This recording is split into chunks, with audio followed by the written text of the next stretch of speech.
waxaa magaalada Nairobi ee dalka Kenya looga dhawaaqay xisbi cusub oo siyaasi ah.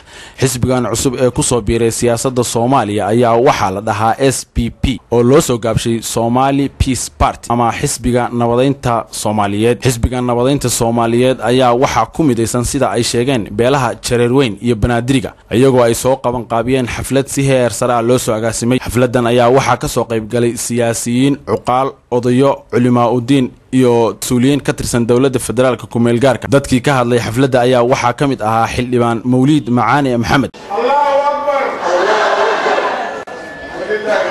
Bismillahir Rahmanir Rahim. Alhamdulillah wa salamu lillah. Wassalatu wassalamu ala rasulillah wa ala alihi wa sahbihi wa sallam ajma'in. Amma ba'd. Walaalayaal xafladan qiimaha leh xasuusta leh waxaan u mahadcelinaynaa magaciina mahadlaya shakhsiyaadkii dhalinyaradii gabdhihii hooyooyinkii isku taxariiriyey ee maanta intaanu qofoo Soomaaliya isugu keenay howlkan taasoo ahayd munaasabadii aasaaska xisbiga SPP. sidoo kale waxaa hadal kooban oo murtiyeysan ka soo jeediyay gudoomiyaha xisbiga SPP waa xisbiga nabadeynta Soomaaliyeed mudane Maxamed Gaarane Cumar waxaana kamid ahaa hadaladiisii.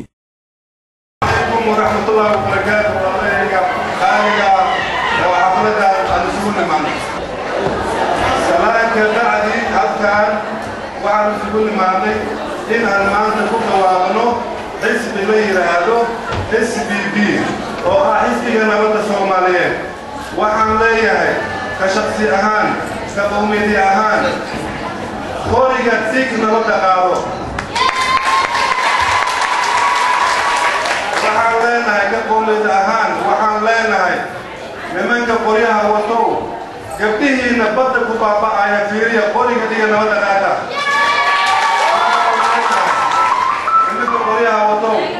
walaalayaal labaatan sano yaan ku jirnay dagaal iyo qax ummadeenni way baabaaday Soomaali magaceeda wuu lumay kalaamadeedii way luntay sharafteedii way luntay war miyaanan ahayn inaan u istaagno saacaddan wixii ka dambeeyo nabadda Soomaali oo dhan waxaan cambaaraynayaa dhammaan dadkii isku raacay in annaga oo ah qowmiyadaha كنول سوماليا دقلنا سقال قوال ذاتكي نوبعي 4.5 ذاتكاس فتحاتي